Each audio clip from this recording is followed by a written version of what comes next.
This is a short video on chemistry. What is it and why we study it?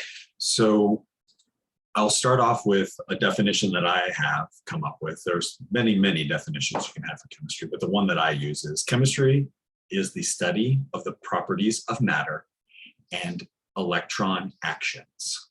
So studying the property of matter, we probably understand that. We want to know, say, what the density of gold is, or what the electrical output of a lithium atom is. And those things are things that we would study and we would measure. And from those measurements and study, other people or those people would determine a use for it. And the other half of my definition is actions of electrons. So everything that happens around you, these are all chemical reactions. And those chemical reactions happen because electrons are doing something. The atom, as we'll find, is going to be composed of a nucleus, which is at the center and is positively charged. And then the exterior is where the electrons, which are negatively charged, are around it, sort of in a solar system model, but we'll get into that later. The nucleus per se doesn't do anything for chemistry. It never changes. You can do whatever you want to the atoms as far as chemistry goes, and the nucleus doesn't change. You can modify the nucleus. I did that in my grad school work, where we smashed the atoms together and the nuclei actually did stuff. But that is not what you see. The only nuclear reaction that you're aware of on a day-to-day basis is the sun. Unless you live right next to a nuclear power plant, which in the Pacific Northwest we do not. And there is radiation around you. There are nuclear reactions occurring. If you have a problem with radon in your home, that's an example. But really what we're going to be concerning ourselves with in this class is how electrons behave. And those electrons are what drive all chemical reactions. You yourself are a chemical reaction. You're just a bag of chemical reactions happening. You eat something, that's a chemical reaction. You drive your car, that's a chemical reaction. The fact that this shirt is greenish, there's some chemistry associated with that deal with the electrons. So electrons do everything. And why are we concerned about chemistry and whatnot is chemistry dictates how we live.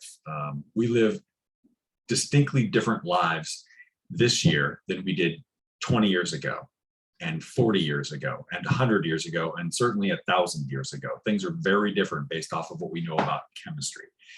And for us to be informed and understand what's going on in the world, we have to understand things about science. And chemistry is one of the main sciences.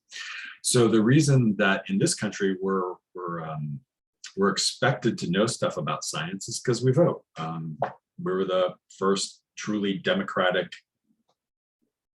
I guess there are other democratic societies, but they were very limited. And at the time when this happened, there was also some limitations associated with it. But everybody can vote.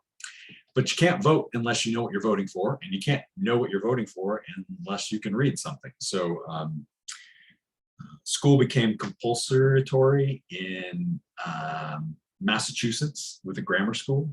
So up through 6th grade.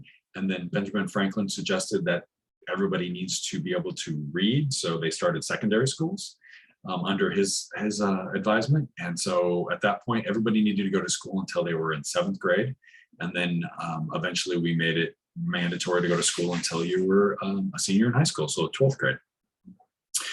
The reason that 7th grade was the number that Franklin picked was newspapers at that time are written at a 7th grade level. So if you could read like a 7th grader, you could read any newspaper. And the reason you need to read the newspapers is so you could read what people were talking about in the news.